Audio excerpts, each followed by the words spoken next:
আসসালামু আলাইকুম, welcome back to my channel. আজকে আপনাদের জন্য নতুন একটা রেসিপি নিয়ে এসেছি, যেটা হচ্ছে বিফ আচার। আমি ফার্স্ট বিফটাকে ম্যারিনেট করে নিচ্ছি। আমি দিয়ে দিচ্ছি আদা রসুন পেস্ট, দিয়ে দিচ্ছি হলুদ গুঁড়ো, মরিচ গুঁড়ো, ধনে জিরে গুঁড়ো, স্বাদ মতো লবণ দিয়ে দিচ্ছি, সাথে দিয়ে দিচ্ছি সরিষার তেল। এই সরিষার তেল ছাড়া আচারটা হবে না, সো বেশি করেই দিতে হবে। এগুলোকে ভালো করে মিক্স করে নিতে হবে। আমি মাংসটাকে অলরেডি ওয়াশ করে এটাকে ভালোভাবে কিউব করে কেটে নিয়েছি। আপনারা চাইলে আরও বড় পিস করতে পারেন, কিন্তু আমি ছোট করে পিস করেছি। এই ছোট পিসটা আরও ছোট হয়ে যাবে এই রান্না করার পরে। আমি এই মাংসটাকে পানি ছাড়া সেদ্ধ করে নিচ্ছি, কারণ এই মাংস থেকে পানি উঠবে। মাংসগুলোকে ভালো করে নেড়ে নিতে হবে, কারণ নেড়ে না দিলে মশলাগুলো এক সাইডে পড়ে থাকবে। আমাকে কমেন্টসে জানাবেন আপনারা মাংসের আচার কখনো খেয়েছেন কি না। আর যারা আমার চ্যানেলে নতুন এসেছেন অবশ্যই সাবস্ক্রাইব করবেন, আর আমার ভিডিওটি ভালো লাগলে লাইক অ্যান্ড শেয়ার করতে ভুলবেন না। আশা করি এই ভিডিওটি আপনাদের কাছে ভালো লাগবে, আর আপনারা এটা অবশ্যই বাসায় ট্রাই করে দেখবেন। আমি মাংসটাকে এখন ঢেকে রেখে দিব। এখানে আমি অলরেডি রসুন মিন্সড করে নিয়েছি।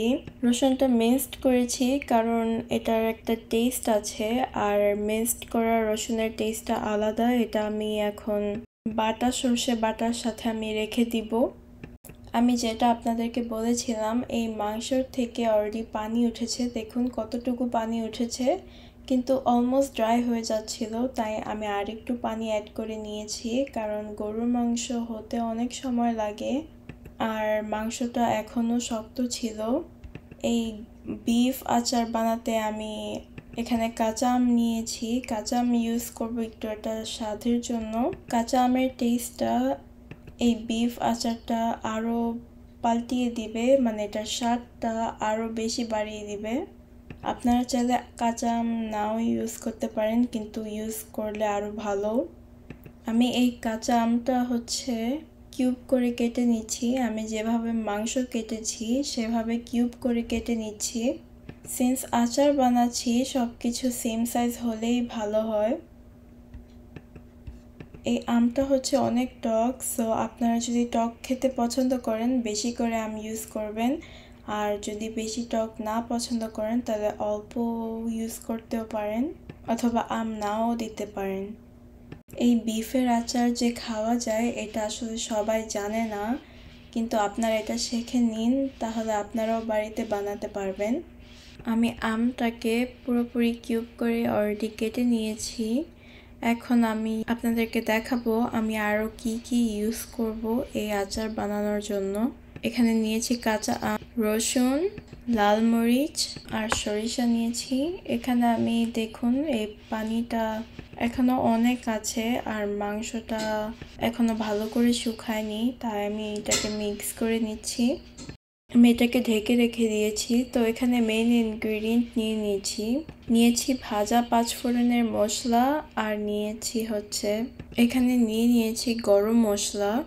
আমি এখানে একটা প্যান গরম করে নিয়েছি, এটার মধ্যে আমি দিয়ে দিচ্ছি সরিষার তেল, দিচ্ছি সর্ষে বাটা আর মিন্সড করা গার্লিক। এটাকে ভালো করে তেলের মধ্যে ভেজে নিচ্ছি।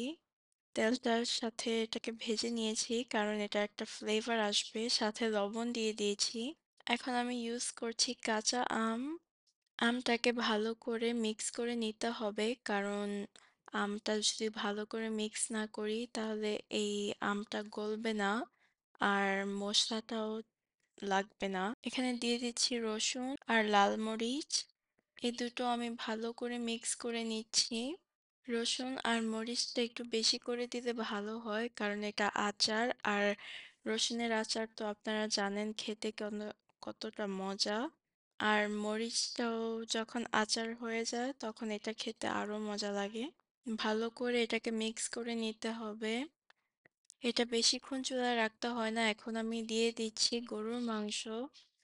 আমার গরুর মাংসটা রান্না হয়ে গেছিল, সেটা আমি নামিয়ে এখানে দিয়ে দিচ্ছি। এটার সাথে ভালো করে মিক্স করে নিচ্ছি। দেখুন গরুর মাংসটা কত ছোট হয়ে গেছে। আমি কিন্তু একটু বড় পিস করেছিলাম, কিউব সাইজের, কিন্তু এখন এটা অনেক ছোট হয়ে গেছে। বাট এটায় কোনো সমস্যা হবে না। কারণ এটা যখন আমরা খাবো তখন এক কামড়েই খাওয়া যাবে। সো মেইন ইনগ্রিডিয়েন্ট আচারের জন্য সেটা হচ্ছে পাঁচফোড়ন। আমি পাঁচফোড়নের মসলাটা দিয়ে দিচ্ছি। আর দিয়ে দিচ্ছি গরম মসলার গুঁড়া। এগুলো ২ টাই আমাদের ব্লেন্ড করে নিয়েছিলাম। সাথে আমি একটু হালকা করে ভিনেগার দিয়েছি। এই ভিনেগার দেওয়ার কারণটা হচ্ছে আপনার আচারটাকে ভালো রাখবে আর এটা বেশিদিন ফ্রিজে রেখে খাওয়া যাবে। আচার পচে যাবে না। সো ভিনেগারটা মাস্ট।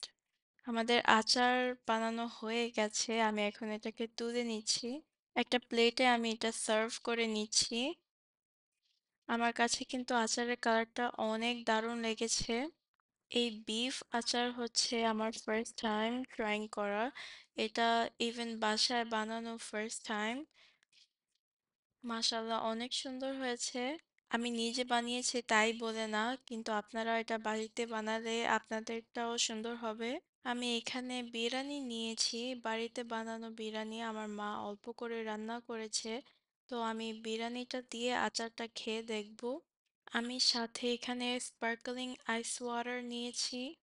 কিছুটা খেতে হচ্ছে সোডার মতো, বাট ইটস জিরো সুগার।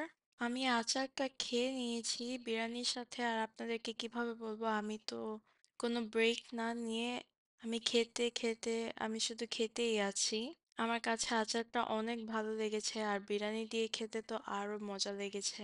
আপনারা অবশ্যই এই রেসিপিটা বাড়িতে ট্রাই করবেন। আশা করি আপনাদের কাছে ভালো লেগেছে। আজ এই পর্যন্ত। আল্লাহ হাফেজ। আসসালামু আলাইকুম।